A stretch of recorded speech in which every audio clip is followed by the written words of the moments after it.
नागपुर के राणा प्रताप नगर इलाके में ऑनलाइन ठगी का एक बड़ा मामला सामने आया है। सस्ते दाम में सीमेंट खरीदने की कोशिश एक बुजुर्ग को भारी पड़ गई। ठगों ने सीमेंट सप्लाई का झांसा देकर उनसे 2,30,000 रुपए ठग लिए। पुलिस ने मामला दर्ज कर आगे की जांच शुरू कर दी है।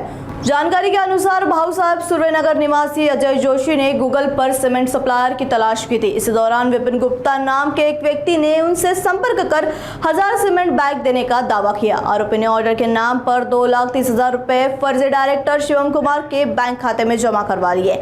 पैसे मिलने के बाद न तो सीमेंट की डिलीवरी की गई और न ही आरोपियों ने फोन उठाया। खुद के साथ ठगी होने का एहसास होने पर अजय जोशी ने पुलिस में शिकायत दर्ज कराई। राणा प्रताप नगर पुलिस ने मामला दर्ज कर आगे की जांच शुरू कर दी है।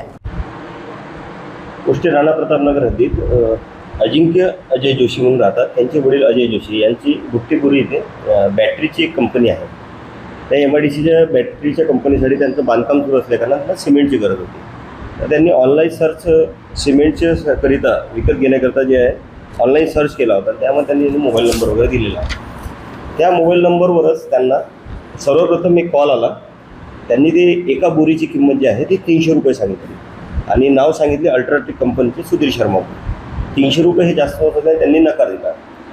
त्यानंतर पुन्हा एक विपिन गुप्ता म्हणून आहे, त्यांनी एक वेगळ्या क्रमांकावरून कॉल करून ते MP बिर्ला परफेक्ट कंपनीचं असल्याचे सांगून 230 म्हणजे स्वस्त दरात सिमेंट बोरी पुरवण्याचे त्यांनी सांगितले।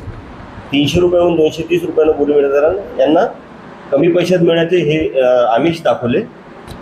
त्यावेळेस त्यांनी 1000 सिमेंटचे बॅगची ऑर्डर दिलेली आहे त्यांना। त्याचा 2,30,000 रुपयाचे बिल पावतीसुद्धा व्हॉट्सअपवर त्यांनी समोरच्याने पाठवली आणि फिर्यादीचे जे वडील आहे त्यांनी 2,30,000 रुपये हे खात्यावरून UTR केलेले होते।